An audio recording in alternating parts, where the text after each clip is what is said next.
Thanks for listening to the STEM Factually podcast. I'm Dr. Marissa Civic, and this episode is geared towards how to choose an undergraduate program. So, the audience for this would be parents of high school students, juniors, seniors, or earlier if you like to be prepared, or it can be listened to directly by high school students. So I'm going to talk a little bit about my background and why I have some interesting insight on different types of colleges, as well as different types of programs, different types of universities and institutions, a little bit of career talk, and how to choose a program that best fits you. And then I'll talk as well about applications and how to stand out on your application, kind of just touching the surface of the entire process of preparing for, choosing an undergraduate program, and how to apply for it. And then I encourage anyone with extra questions to visit my website, which is linked on Spotify, and you can submit questions. And I'd be happy to produce another episode or two where I answer some of those questions, or sometimes I respond directly as well. Okay, so first off, thanks for listening. And I'm going to get started a little bit on my background so it helps with the rest of the discussion. So I actually went to a community college first, and I got a liberal arts math and science degree. Then I transferred to a primarily undergraduate institution at a liberal arts college. And then I got my PhD, all in chemistry, my PhD in chemistry at a research institution, a moderately sized one. If you're interested about my specific programs or locations, you can search my name, and my LinkedIn is available. It's public, and it's also linked on my website for if you're interested in my specific background, but I don't want to go into too much depth there. So, I also lectured at a private college, and I was a research assistant professor at a SUNY research institution, State University of New York. So I have kind of an interesting background in that I've experienced many different types of colleges. I've experienced the community college, the primarily undergraduate college, liberal arts colleges, very technical research type institutions, the standard small private school. I've worked in state schools, and I've also tutored many students from many different backgrounds. So kind of a diverse perspective in terms of different colleges, the advantages and disadvantages of them, my personal likes or dislikes. And then I've collected a lot of feedback from students at all these different institutions as well, just to kind of, give myself, I've always been interested in it, what makes, a program special or advantageous, and how do you help students choose the best programs for them? Because that's really what it comes down to. There's no best program for every student. It really depends on the individual, what their priorities are, and how those priorities translate into a particular program. So my background is in chemistry, as I mentioned. So this is kind of geared more towards choosing a chemistry program than any other program, but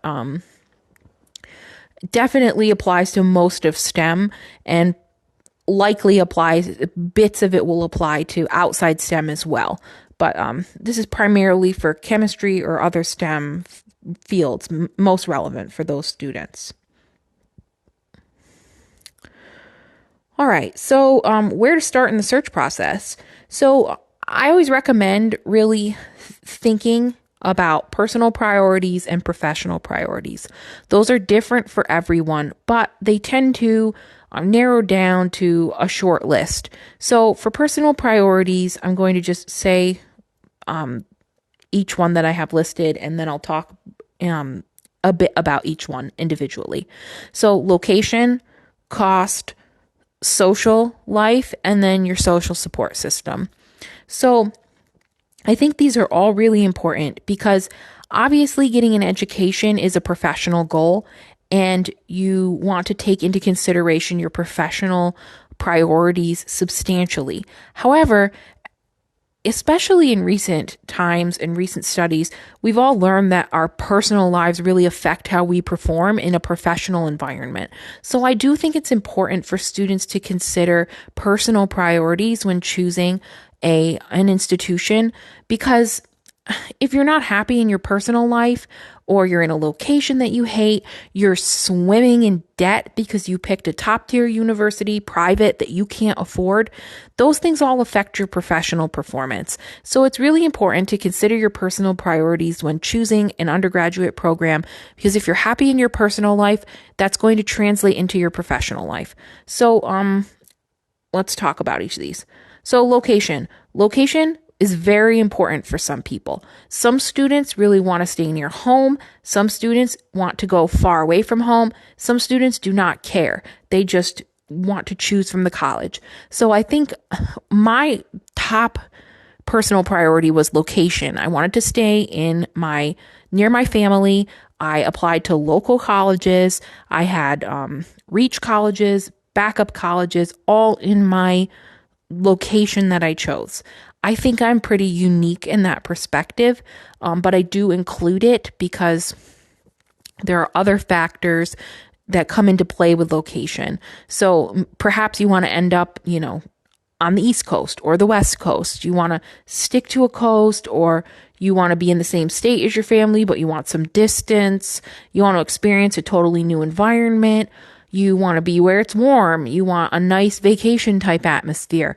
These are all factors that will affect your morale, where you're going when you're not in classes. So location is definitely something to consider. You don't want to be in a place where there's nothing to do, no one to talk to, and you want to pick an environment that's good for you. So maybe that's a small town with a little downtown you can visit that's closer to a big city. Maybe you want to be in the heart of, Boston or New York City. Or maybe those are too big for you. So I think location is a nice place to start because it really helps you narrow down substantially the number of colleges. If you're looking at top chemistry programs, they're all across the United States. So it can be a bit overwhelming at first. If you're able to say, well, I really don't want to live in this state, this state, this state, but I'm definitely interested in these states, considering you're not looking internationally, then that really helps narrow it down to a smaller list. So I say location first because of that. Something to factor in which fits in well with location then would be cost. Certain areas are very expensive to live in. So if you're in New York City, it's not only hard to find places to live, but it's expensive. The dorms fill up quickly. Those are small, congested areas, so it can be very hard to find an apartment. These are questions, if you're nervous about it, but it's your top choice, these are questions you would want to ask admissions, because they would be able to provide you with detailed information about how that works. So something to consider: cost for sure, cost of living, and then also cost of tuition. The variation between a state school, for example, or a community college, which is, thousands a year versus tens of thousands a year versus potentially 100,000 a year. So cost varies greatly depending upon what institution you choose. So some people are okay with taking a considerable chunk of student loans. I personally was able to graduate from my first year to my final year with no student loans because I went to the community college first. I paid a little, my parents helped me with the tuition for the first year, about a year. And then I got academic scholarships to cover some of it as well. So that was paid off. And then I transferred to the liberal arts school on a full scholarship, some financial aid for need, as well as academic scholarships. So I graduated from that with no debt.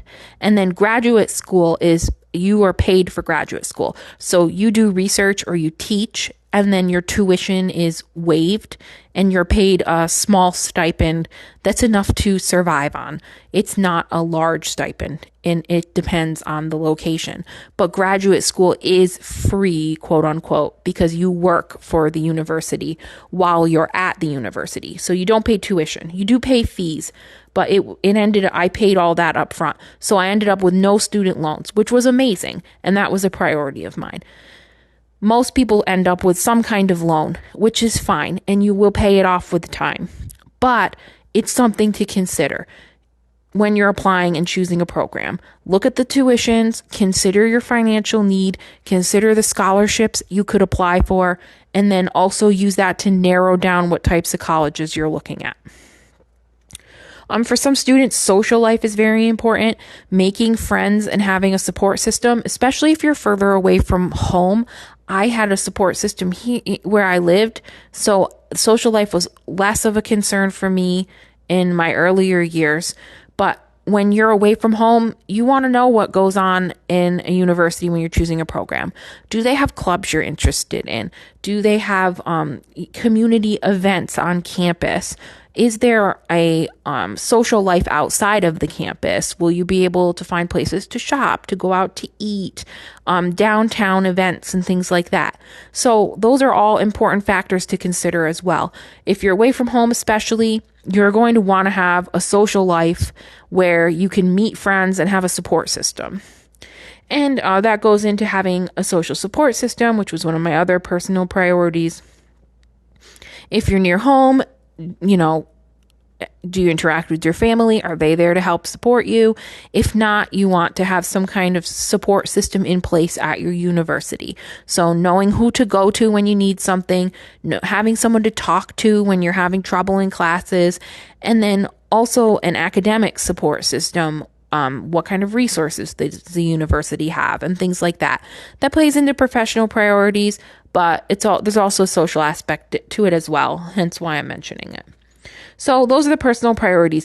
I really think they're important, like I said, because they affect your ability to perform in a professional respect as well. So now if we move on to professional priorities, really the priority number one should be your career goal. Whatever your end goal is will greatly affect how well the undergraduate institution actually fits what you need in a program. So if you want to end up going to medical school, then you're going to be looking at the program differently than if you've decided to go into graduate school for chemistry. Or if you've decided to just get a bachelor's degree in chemistry and then go directly into industry. Those are all different factors and they require a different credential. So something that's important, and I'm talking about that next, so I won't go into much more detail here, is what your career goal is, as it will affect your perspective on the program and what you need in a chemistry program in order to succeed professionally. Let's see. So the strength of the program, obviously. So again, this varies with your career choice, but you want a program, like if you're planning to go to graduate school, you want a program that focuses on research for undergraduates. You want experience with research early because you're going to be moving into a graduate program with research. So you don't want to see research for the first time in graduate school. It's better to see it at the undergraduate level. So you're looking into their program. Do they have research for undergraduates? When do undergraduates participate in research? Do undergraduates publish? Do they have full projects, or are they in the labs washing dishes for graduate students? These are questions that you can look up yourself by going to the faculty's website. You go to the university's website, go to the faculty page, click their individual profile pages, and then you would look at their research group page. You go and you look at the members of the group and you see if there are undergraduates there. If there are undergraduates, how many are there? Are they publishing papers? Go to their publications page and see if any of the undergraduates are listed on their papers. Things like that are really important because every faculty member views undergraduate research in a different way. Some of them will give students full-on research projects that are at the level of a graduate student, and other faculty members don't see that as the best approach for having undergraduates in the lab. So they tend to shadow grads more, and they pick up a lot. But personally, for me, I find having a project of my own as an undergraduate that I have some authority over in terms of, making day-to-day decisions, what I do with it, talking to the faculty member directly and figuring out, new directions and being mentored through that process. That was what was valuable to me in terms of having my own project. And then also the responsibility of designing your own experiments, carrying them out, analyzing the data. That's all an important part if you're planning on going to graduate school. If you're going to medical school, then research would be less of a priority. So you'd be considering things like coursework. Do they have how many courses do they have for chemistry if you're the chemistry major? Do they have extracurriculars that you could take? Experiences for leadership? Do they have additional elective courses in chemistry, or are there other degrees that are relevant to medical school that I could take electives in? So you're looking at the courses, a lot of extracurriculars that the university may provide. And so the strength of the program really depends on what you're going to do with it. If you're looking to graduate and go directly into industry, then you're looking more at the coursework. If they offer, if students tend to have collaborations with industry, or if there's faculty members that have industry collaborations so that you could get a feel for what's done and potentially start connecting with other members of the industry field in the research that you do. Research would be useful for someone going into industry so that you start getting hands-on practice and technical skill development. So the strength of the program really depends on you, and this is kind of an overview. So it's just to give high school students and parents of high school students kind of an idea of what to look for when you start this process. Okay, and then career choice, as I mentioned, is kind of the biggest professional priority that you should be considering when determining what program to choose for your chemistry degree. So a degree is an education, and there's nothing more valuable in the world than education. It changes the way that you speak, the way that you think, the way that you carry yourself, your perspectives on things, the way that you interact and communicate with others, whether or not you can make a cohesive argument, how you can analyze a situation. It changes the way you do everything. I use my education every single day in a different way. So and I'm not even working actively as a chemist. So I think education is extremely valuable. I also, however, recognize it as a credential. If I hadn't planned to pursue a professorship, I love chemistry, so I would have done my PhD in chemistry for whatever reason. But if I hadn't intended to pursue a professorship, I would not have gone to graduate school. I went to graduate school because that was what was necessary for a professorship. You don't just go to graduate school or college because, hey, let's just go. Let's just do it. Because there's other options, right? You could do a trade school, a vocational school. You could get a job.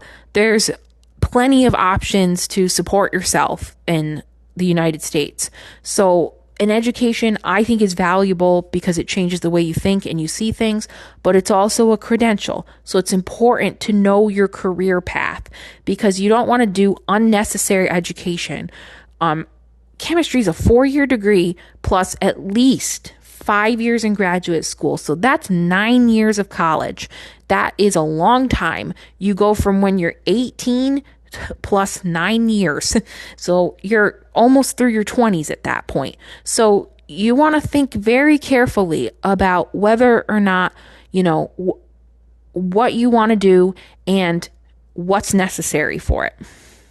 So I think it's very important that before choosing a college, students really think What do I want to do for a living?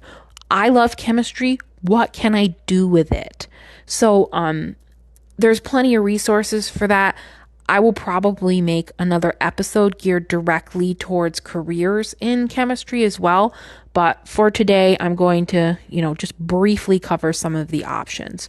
So you want to determine a general career path, but you also want to be open-minded for potential to change. When I first decided to get my bachelor's degree, I had intended to go for biology because I originally planned to go to medical school. I had wanted to be a pathologist. So I was dead set on pathology. I don't know why. I just thought it would be interesting. So I took the biology courses. I took all the general electives. I took chemistry. And chemistry was the best course I've ever taken. I was so interested in it. I loved it. I was excited to go to class. It wasn't easy for me. It was challenging, and I really enjoyed that challenge. And then it was very interesting because it was challenging. So I switched from being a biology major with plans to go to medical school, with plans to be a pathologist, to planning on being a chemistry professor. So now I would go to finish my 4-year degree, get my PhD in chemistry, and then I would pursue a postdoc position and then a professorship. So I changed my whole career path in the first year. So it is really important, and I'm so happy I did because I loved doing chemistry. I love it. It's my favorite. So it's important to be open-minded, but you have to have direction. So direction's important, but be open-minded for a potential to change. Follow what you're interested in. And you may get into chemistry and you may hate it. And you may find that there's something else you enjoy more. So have a plan, be open-minded. All right, so just in brief, the main paths for a chemistry major are huge. It's a very broadly applicable field. And I think students and even students that have graduated, so just the general population, tend to think that chemistry is just mixing chemicals on a lab bench. It's very broad. There's computational chemistry, which uses a lot of software and programming skills. And then there's analytical chemistry, which uses a lot of instrumentation and statistics and different types of analysis. And then there's organic chemistry or inorganic chemistry. Both use a lot of synthesis, but then inorganic chemistry can also be very materials based and work with semiconductors or solar cells. So it's not, chemistry tends to be much broader than what anyone really thinks it is. So you learn many different skills, and what's important in chemistry is that you're aware of the skills that you're learning and how they translate into other fields. So a physical chemist is learning a lot of physics. So they could potentially do a position that would be recruited for a physicist. So, and vice versa. So there's or a computational chemist may be able to apply for positions in software engineering or tech. So there's a lot of breadth and a good chunk of people who haven't studied chemistry yet. So the audience for this episode don't know what chemistry is. They know what chemistry courses are and what they've learned in their classes, but they don't know how expansive chemistry is, which is really an exciting thing that you'll learn as you pursue a degree in chemistry. But it's hard to narrow it down to any specific paths. What's a good way to do it is to really look into different positions that require a degree in chemistry or different skills in chemistry, and then see where they work, see what they are required, that kind of thing. But to generalize them to, I've got, 1, 2, 3, 4, 5 here. So academia is one path you could take, or teaching at the high school level. So academia would be a 4-year bachelor degree, at least 5 years in graduate school, and then a postdoc or 2 sometimes to become a professor. So kind of a long path to professorship. And then you could also teach at a high school level, which would be a bachelor's degree in chemistry. And then you should talk to your teachers about this. They know the path better than I do. But I believe that you need a bachelor's degree and then you work towards a master's in education. And it varies by state. So slightly different path, but all in the general realm of teaching. And then for academics, also research. And then there's industry, which can be either a PhD position or a bachelor's position. Bachelor's in chemistry and industry, you would be running experiments. You would be trained how to do specific types of technical work. You'd be working up data, mostly things that at first don't have a lot of leadership to them. When you are, and you're not, choosing the direction in the big picture. You're working a lot on the day to day, and then you would contribute to the big picture. If you have a PhD, then you're kind of leading a lab more so. You're directing, you have more of a contribution to direction as well as leadership roles. And then with the bachelor's, you could work up potentially, but it's a different focus if you do a PhD versus a bachelor's when you go into industry. Then you could also go into the medical field with a bachelor's in chemistry. So you would do your bachelor's in chemistry, and then you would apply to medical school, and then you'd pursue that path. That's also an option. And you can also do independent contracting. That's where you work for a contractor, and then different industries or anyone can contract out your services through the contracting company. So you would provide insight or offer solutions or different approaches or analysis of processes. It really varies based upon the contracting company. You could look into tech if you have the right background. You have a strong math background, you've done some programming, or you're familiar with software, different types of software that are applicable to the role. So it's very applicable, and there's alternative careers as well. So these are just kind of a general place to start digging.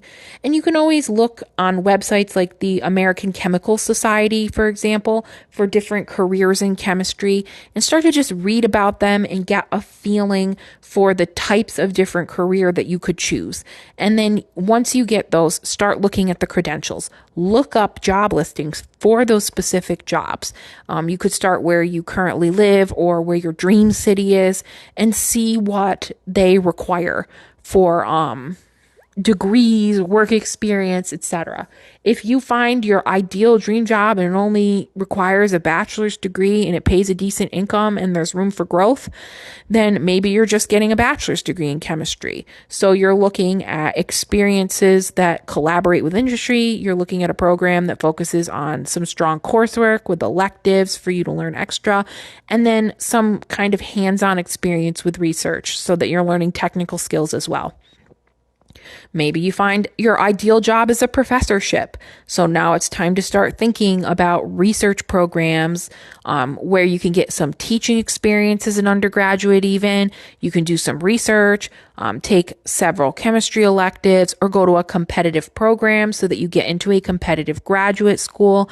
And then it's easier to get postdocs because of connections. And then potentially it's easier to end up in a professorship because you have built a network of connections. So as you can see, it really varies. Based on career, what you're looking for in a program. So often students ask me what the salary ranges are. The best place to look for this is actual data. You can go to the American Chemical Society website, and they report salaries, average salaries by lots of different categories, by state, by degree level, by career choice. So you can get a better idea. But typically, like the bachelor's degree, the starting salary is really dependent. Both PhD and bachelor's degree starting salaries are very dependent upon the location that you apply, because cost of living varies greatly, right? Being a chemist in Seattle requires a lot more money than being a chemist in, a very rural area. So, something to consider. But, roughly you could start anywhere from $40,000 to $80,000 with a bachelor's degree. And then for a PhD, you're looking at a higher starting salary dependent upon what you do. It really varies. You could end up in a postdoc that's paying $40,000 a year, or a research assistantship that's paying a little more, or you could end up working in industry making $150,000. So it depends on the industry, mind you. It's very field specific and location specific. So don't think everyone's making $150,000 when they get out of grad school. Really rare. But it varies. So you're making more as a PhD, but the goal is really not just about the money. It's to think about what you want to do in your career. What's enriching for you? What allows you to grow in the direction that you're interested in? And then choosing a program based upon that. So if you do have questions about career choices, feel free to visit my website, which is linked on the Spotify profile, and you can submit questions to my website. I think I already mentioned this, so I won't say it again, but feel free to submit and I'll either answer or make an episode that incorporates your question. All right, so let's move on to the types of institutions. So colleges versus universities versus community colleges, just all of it. So one of the biggest questions that I used to get was, does the tier of the university matter? You know, we all know the top universities. Does it matter if I go to the top? So I personally think that there's advantages and disadvantages to every tier of university. And I think what's the most important if you're looking for a really strong program, especially for chemistry that's really got strong research and strong coursework, I think what you really want to look for, obviously, is dependent upon your personal priorities and your professional priorities. But if you're want to end up in a good career or a good graduate program or a good medical school, you're really trying to look for a program that has some strong research faculty. So you don't always have to go to the top university in order to be a top candidate for strong grad programs, strong jobs. It's more about choosing a program that has some faculty that produce very valuable research. You want a group that publishes frequently and accepts undergraduates into their lab. Those undergraduates get publications as well, ideally, or they at least work towards them so that they have something to talk about when they apply to graduate school or they apply to jobs. So it's not always about going to the top 5 colleges. It's more about finding a program where you would fit in well, you would succeed, and you would have opportunities that you could then refer to and play to your advantage when you then go to apply to jobs or prestigious graduate programs. So I also really think that, and this is my personal perspective, that college is what the student makes it. So I did not go to my undergraduate college was prestigious for the liberal arts, but it was not an extremely well-known program for chemistry. And my graduate program was a good program. It was a strong program, but it was not at a top university. And I really put in a lot of effort to learn chemistry, learn techniques properly, learn the research process, publish papers once I was in graduate school. As an undergraduate, I sought out research opportunities even at the community college level. I worked with a professor individually that really impacted my career. And then when I was at my liberal arts college for my bachelor's degree, I did research, and what I felt I was missing in the liberal arts experience, I tried to incorporate by continuing research with faculty member that I had networked with. And then I just kind of added to the curriculum whatever I felt that I needed for my professional development personally. So nothing negative on any of the programs I attended. Education is I view education as an individualized experience. So every individual needs something different and has goals that are accommodated by something different in a program. So I made the program what I felt was best for my professional endeavors. And I am pleased with what I learned and how I did. And I think I'm a strong, professional, knowledgeable chemist and educator. So I added whatever I felt was missing and got the most out of my experience at every institution I was at. So I don't typically think that a top tier university is always the best choice for every single person. I think when you choose the program, you need to think about where you would thrive. And top tier programs are great. They have great research. They have great courses. They have great faculty members. They have great graduate students. They have great undergraduate students. They're also extremely competitive to get into. They're extremely competitive to stay successful in. And it can be hard, which is fine. And that's great if that's what you are striving to do. So, it's really about you personally. There's advantages and disadvantages to every type of program. It doesn't mean that if you don't go to a top tier university, you won't get into good graduate programs, have a great job, and be a successful professional. So if you are aiming to go to a top tier university, then that's great. It would be a great experience, most likely, and you would hopefully network really well and learn a lot about your field and get to do exciting and interesting research that's in a successful group. But it doesn't always need to be the end-all, be-all decision. So I'm kind of rambling about it now. My main point is college is what you make it. And there's more that goes into choosing a program than just picking the top 5 off the list of best colleges in the United States. All right, so let's talk a little bit about each of the types of institutions. I'm going to list each of them, and then I'll break each one down. So there's community colleges, there's public institutions, private institutions, R1 research institutions, there's smaller research institutions, and then there's primarily undergraduate institutions. So community colleges are small 2-year programs. They sometimes have 4-year programs in specific fields like nursing, for example, but they typically don't have 4-year degrees in STEM fields. Nursing is kind of STEM, but it's a specialized program. So no offense to anyone that I said that.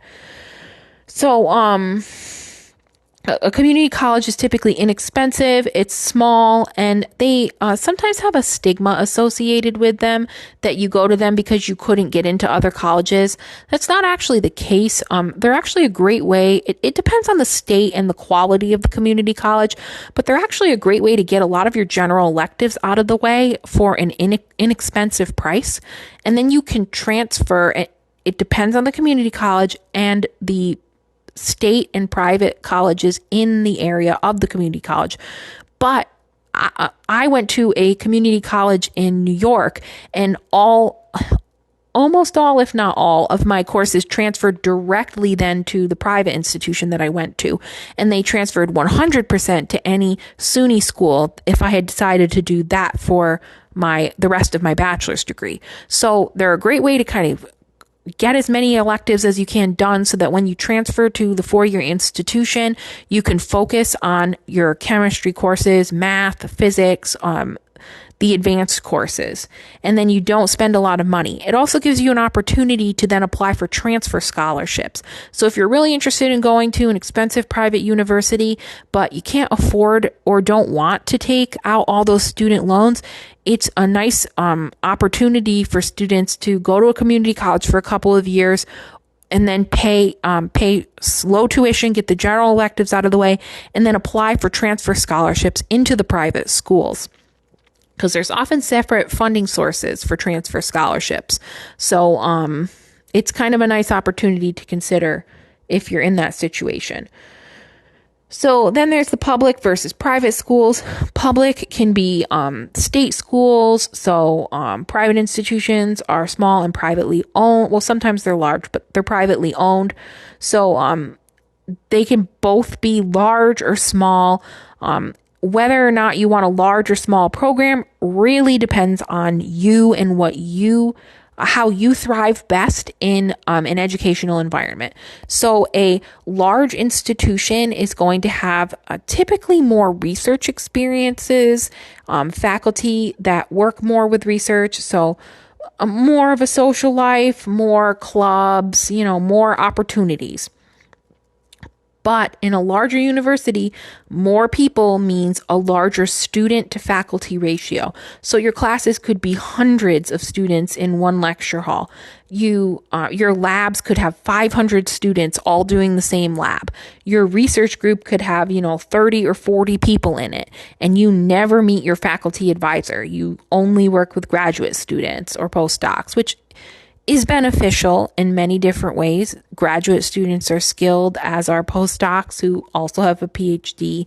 So, not to criticize anyone, I'm just giving different perspectives. So a large university, therefore, you'd have less faculty interaction, and your classes would often be taught by teaching assistants. So that is something that some students would prefer not to experience. It really depends on the student and what you're interested in. In a smaller university or college, you're looking at a smaller class year. Your classroom could have anywhere from, I went to a small liberal arts school. My lectures were like 30 students large. My upper tier chemistry courses sometimes only had 4 or 5 students to one professor.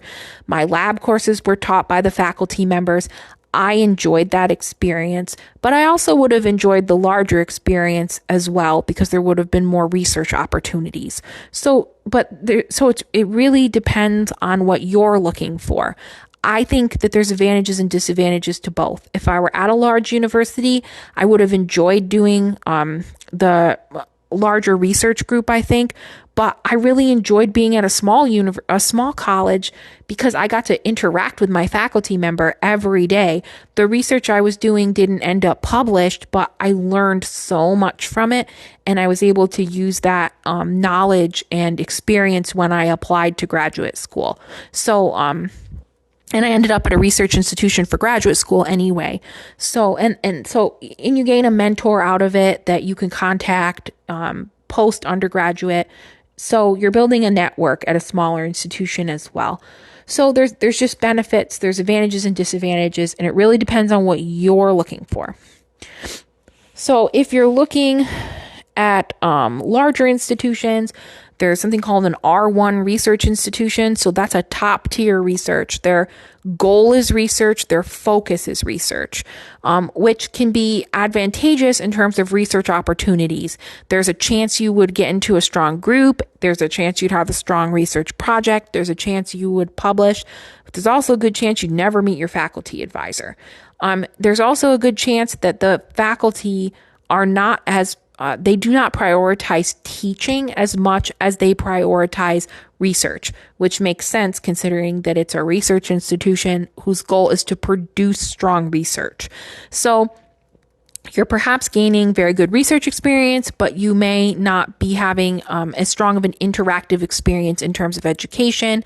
There would be a lot of self-teaching happening when you go to the courses. The faculty, and not to criticize faculty at R1s, there are some faculty that are able to prioritize both research and education, and they're excellent at both. There's some that prioritize education over research and are still successful in both, not intending to generalize and offend or be rude to anyone. I'm just giving kind of the generalized experience, and then you would need to generalized perspective, and then you would need to look specifically into each program to see if that what I'm saying actually applies to the specific program.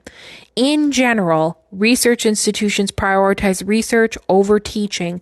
So you're getting less one-on-one contact with your professor. You're working more with TAs, that sort of thing. And that can be totally fine. It just depends on what you're looking for.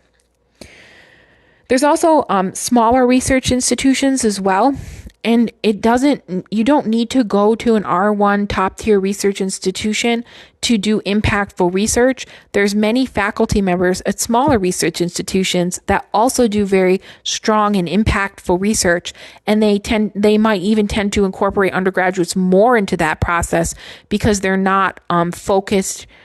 they don't have to be as highly prioritizing research that it's published as fast as you can, get grant money as fast as you can. So they can focus a little more on mentoring and leading their research group as well versus having to approach it from a business perspective. So smaller research institutions are great for that. And if you do look towards smaller research institutions, it's really important to look at the faculty specifically and see who's publishing, who's got an active group. Would you be interested in their research? Would they be interested in having you as an undergraduate? And what do their students do after they graduate? So that's kind of I keep going on tangents here, but they're all important. So that's something to factor in when you're looking at colleges. Very important is go to their group research web pages. So you go to the university, click on the faculty profile, find the faculty members pages, and then go to their group research pages and see where the undergraduates that were in their groups ended up. So their alumni page. Did they end up in jobs? Are they good jobs? Did they just disappear? There's no information. Did they end up going to strong graduate programs? Like, what ended up happening to these students? That's kind of very valuable information. If you're seeing a group that's producing strong undergraduates consistently, they're publishing papers, they're going to prestigious programs or other strong programs, they're getting good jobs in chemistry, then that's a real promising sign that smaller institution might be a great fit for someone who's looking for something lower key than a top 5, but also doesn't want to compromise their professional outlook. Okay, and then lastly, there's primarily undergraduate institutions. So the small liberal arts college I went to was a primarily undergraduate institution, which means that they did not have a PhD program in chemistry, or most fields, but I was in chemistry. So it's a kind of a nice experience because you're interacting directly with your faculty members, and they're focused on teaching undergraduates how to do research, how to learn how to be chemists. It's more of a mentoring type atmosphere, and you're very well connected with the faculty in the department.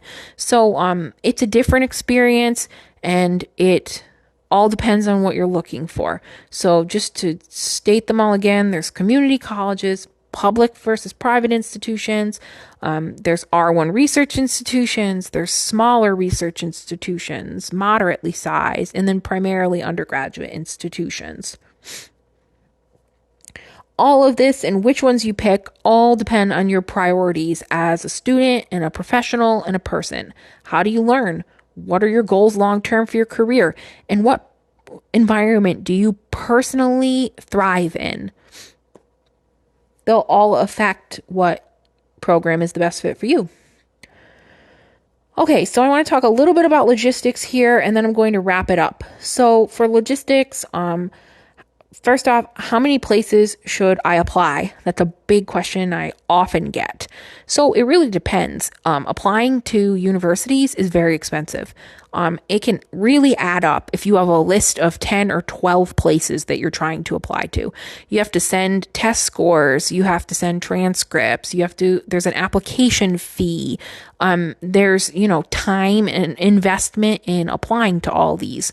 So, cost is really something to consider. Do you want to spend $5,000 applying to all these different colleges, or do you want to spend, $500 and apply to 5? So I think it's been a long time since I've applied to college, so I don't know what the fees are now. But back when I was applying, it was on average about $100 to $120 to apply to each school. And mind you, that was a while ago. I'm in my 30s now. So something to consider. If cost is a factor and you would like to apply to programs, but you don't have the finances to do that, you can reach out to admissions and ask if there's ways to apply for financial assistance with applications. So do consider that as well if you are in financial need and you would like to apply to multiple places. But so back to the question, how many places should you apply? Consider cost, and then consider I applied all to local places, and I applied to most of the ones that were available to me. So I think it was like, I want to say maybe 4 or 5 I applied to. But what I always recommend is a minimum of 2, your top tier and some kind of safety that you know you'll get into. So like a state school. You definitely want to make sure that you have a college that will accept you. And state schools tend to have high admission rates. Really depends on the state school, though. So don't make it a safety if you're not positive that you would get in. And you can talk to admissions and ask them your likelihood as well. And then, if you have a few top tier or a middle tier, those are all, you'd want to add them to the list. Whatever, as long as you have one safety school, that's what's critical. So it's really a personal decision. You want to have your safety. However many above that depends on what you're looking for in a program. I've had students apply to 2 programs, and I've had students apply to 15 programs. So it's up to you in terms of cost and where you'd like to really figure out if you get in. It's nice to have choices when you go to choose a college. Then another logistical question that I'm often asked is about the gap year. A gap year is when you take time off between your high school graduation and when you would apply to college. And usually it's around a year. I'm often asked, does it affect my chances of getting into a strong program? So the answer is potentially. You really can't assess that. It really depends on why you took the gap year. So there's situations where it would be necessary. You could actually utilize it to gain work experience. So if you're using it in a way that you could tailor to your advantage when you're applying to programs, potentially it might not affect you. So you would have to attach that to your application, where there's usually a section for amendments or to discuss why there might be any gap addenda, not amendments. And then there's a section to discuss why there may be any gaps in your education or work experience. That would be where you would discuss why you took the gap year, if it was a medical concern, you would just keep it generic and say that was why. And you would talk about what you did during that time that has made you a stronger candidate for the program. So you can really, utilize it to your advantage if you do take a gap year. If you just took a gap year to take a break, then you don't always necessarily have a great, anything you could say that would say, okay, I took that gap year and I really learned this and that, and it doesn't make you a stronger candidate to have that gap year. So there is a chance it would affect you getting into a strong program. If you're applying to a top 5 university, would I recommend taking a gap year and then applying to get into that program? Not unless it was for something very important like a medical concern. So you can't really assess it. It's up to you personally. If you would really benefit from that gap year and you would be a stronger candidate going into college, then it would be something to consider. If it helps you professionally, then it may be worth doing. I personally did not take a gap year because I was very driven and wanted to get that education set so that I could then pursue my career goals. So it's a personal decision, and you can't really assess whether or not it would affect your chances. There's a likelihood it would.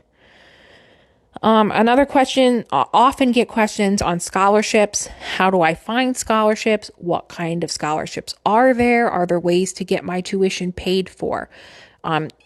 Yes, there are many scholarships out there. They tend to be competitive, but it is definitely worth applying to. There's scholarships for financial need. There's specific scholarships for high school students that are through a collaboration with a local university. You have to reach out to your high school teachers and ask them questions about scholarship opportunities that they know. Then there's also internal scholarships that you can apply to at universities. So they typically have a website for these, and you can find it by searching the program or going to their admissions page. If you can't find them or you don't qualify for the scholarships they list, you can always email admissions or financial aid and talk to them. Colleges control a lot of different types of aid and scholarships. So if you have a university that is your top choice and you got in, but you can't afford the tuition, then talk to financial aid and admissions, because there may be opportunities for them to work with you through a payment plan, or they may have additional scholarships you could apply for. If you foresee this happening through the application process, that you might get in and then you won't be able to afford it, talk to admissions early, because you can apply to scholarships while you're applying to the program. And if they know that you're a very strong candidate who's very interested in their program, they can sometimes help find ways for it to work out. So reach out to admissions, reach out to financial aid, and don't give up if money is the only reason you can't attend a university. So that's important. And then how to find scholarships, you really just have to search for them. You can, again, talk to teachers, ask, fellow students if they know of anything they're applying to.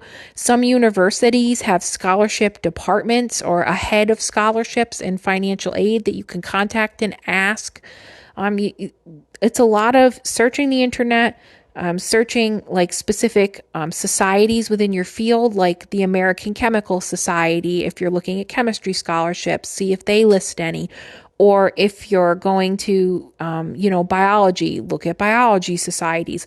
So you just try to look everywhere you can to find scholarships, apply to many, put in a strong effort in the application, do a good job, and there's a chance you might get one.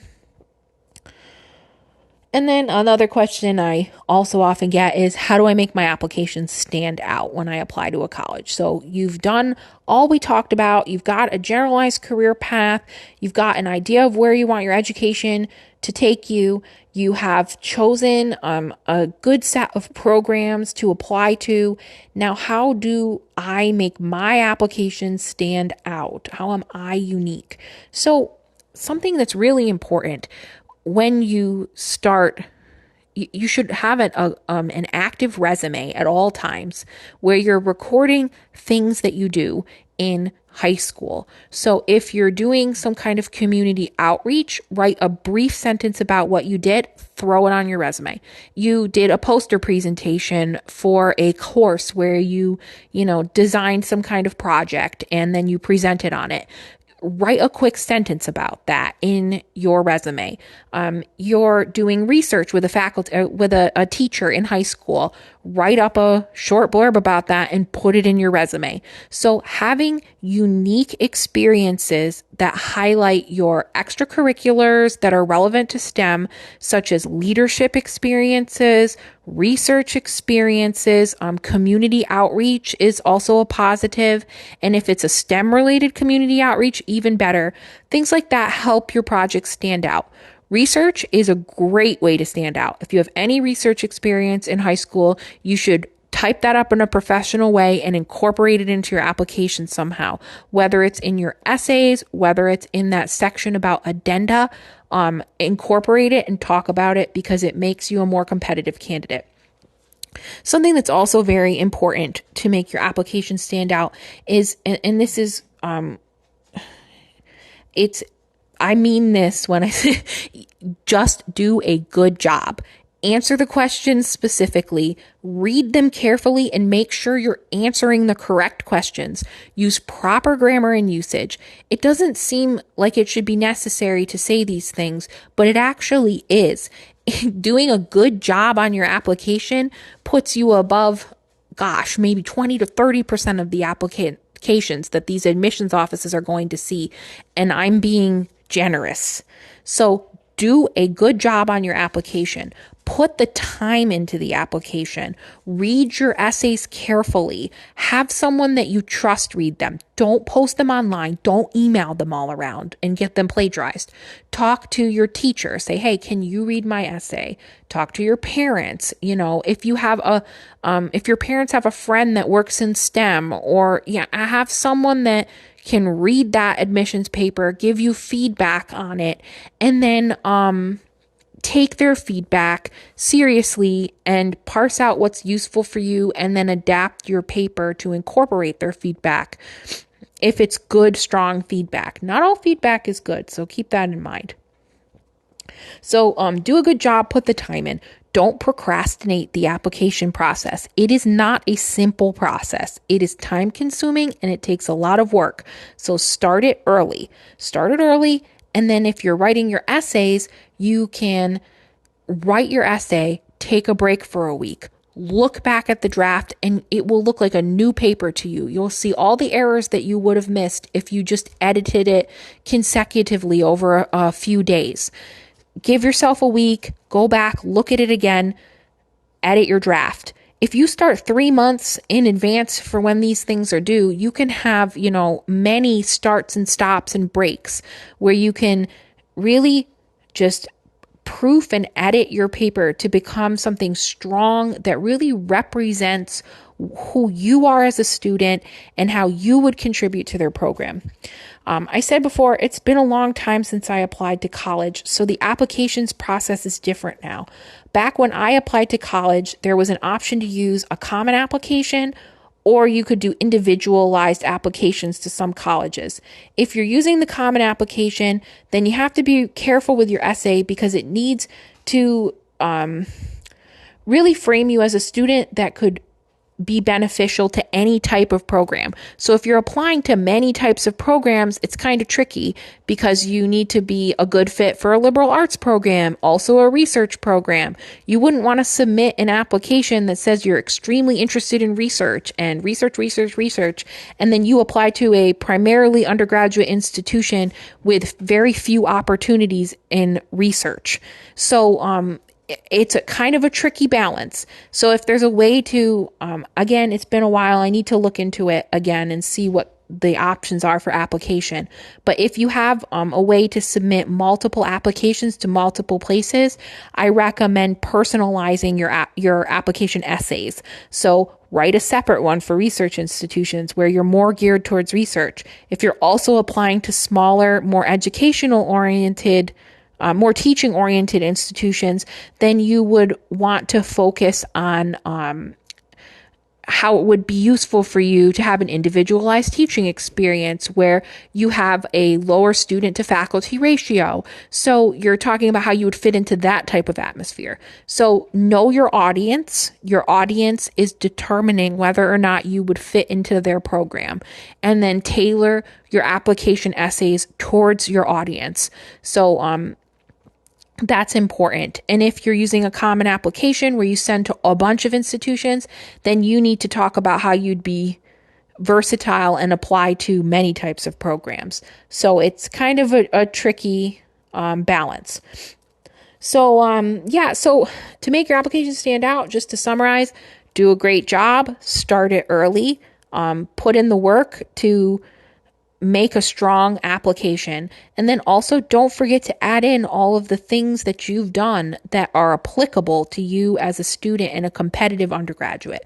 Pull out that resume, update it as you're going throughout your whole career. Start when you're in high school, keep it going when you're an undergraduate. If you get into a job, always add every little thing you do because it's amazing. Soon you'll have so many things that you won't remember all the things that you've done when you need to. So keep a written track record of it. All right. Okay. So I'm going to wrap it up with that. I've covered some in breadth and most in depth, kind of the process of choosing an undergraduate program, relating it, kind of starting at the point of what are your priorities, personal, professional, how do those factor into your decision to choose a different undergraduate program? And then I've really emphasized the importance of having a career path outlined before you choose a program, but also being open-minded to potential for change. So, you only learn about a lot of these careers when you're in an undergraduate program, but it is important to have a path lined out. We talked about different types of colleges and universities, different types of paths you can take, where they all end up, the advantages and disadvantages, and then the logistical the logistics of applying to college, some common questions. And it all really just comes down to that wherever you choose to go, there is no best program for everyone. You really have to assess yourself as a student, as a future professional, and as a person, and how you learn best, where you thrive, what you would enjoy the most, and then try to translate that into a program where you would just succeed and be happy. Being happy is important too. The happier you are in the location, with the cost situation, where you're living, that all factors into how you perform in a professional setting. So, all things to consider. Thank you so much for listening. My contact information, my website, my email are all on the STEM Factually Spotify profile page. Follow me on social media, and you can contact me through social media or my website. I'm working on activating a Patreon for potential subscription services to access special content or a bonus content, as well as an active Discord where you could ask questions. And then I also answer questions if you submit the form through my website. So you just go right there, and I'll either make episodes that, if I get several questions, I would make an episode that would answer those questions. And I also will respond to questions individually. So please feel free to reach out, and I appreciate you listening. And I also appreciate feedback. So feel free to leave comments or send me feedback via any of the contact mechanisms I just described. Thank you very much.